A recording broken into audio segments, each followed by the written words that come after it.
భద్రాచలం పట్టణంలో కబ్జాలకు గురైన ఫుట్పాత్లను ఖాళీ చేయించే పనిలో నిమగ్నమయ్యారు అధికారులు. పబ్లిక్ టాయిలెట్స్ నిర్మించేందుకు పట్టణంలో పలుచోట్ల స్థలాల్ని అధికారులు గుర్తించారు.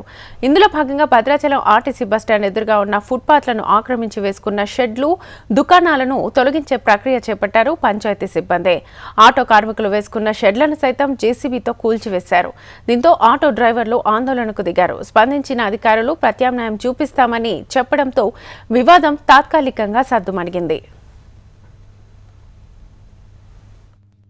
భద్రాచలం పట్టణంలో ఉన్నటువంటి ఎక్కడెక్కడో గ్రామాల నుంచి, చుట్టుపక్కల గ్రామాల నుంచి వచ్చేటువంటి ఆటో కార్మికులు వారి జీవనం వెళ్ళబోసుకోవడానికి రోజువారీగా గత 25 సంవత్సరాలుగా ఇక్కడ ఒక ఆటో అడ్డా ఏర్పాటు చేసుకొని బస్టాండ్ అవుట్ గేట్లో వారి జీవనం కొనసాగిస్తున్నటువంటి తరుణంలో ఇవాళ భద్రాచలం పంచాయతీ ఈఓ గారు ఇక్కడ మరుగుదొడ్లు కట్టాలి అనే ఒక ఆలోచనతో ఇక్కడ కలెక్టర్ గారు ఆర్డర్ ఇచ్చారు. వెంటనే మేము దీన్ని అమలుపరచాలని చెప్పి కార్మికులందరినీ కూడా కొంచెం భయభ్రాంతులకు గురి చేసి మీ ఆటో అడ్డా పీకేయాలని చెప్పి వారు మాట్లాడటం జరిగింది.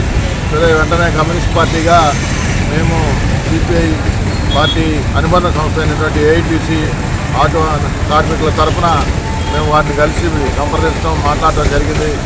వారు ఇవాళ ఇది కొంచెం పక్కన ప్రవేశిస్తాం, మీరు పెట్టుకోండి అట్లా అని చెప్పి చెప్పడం జరిగింది. కానీ ఆ రకంగా చూస్తే భద్రాచలం పట్టణంలో ఫుట్పాత్లన్నీ కూడా పూర్తిగా ఆక్రమితమైనటువంటి పరిస్థితి కనపడతా ఉంది.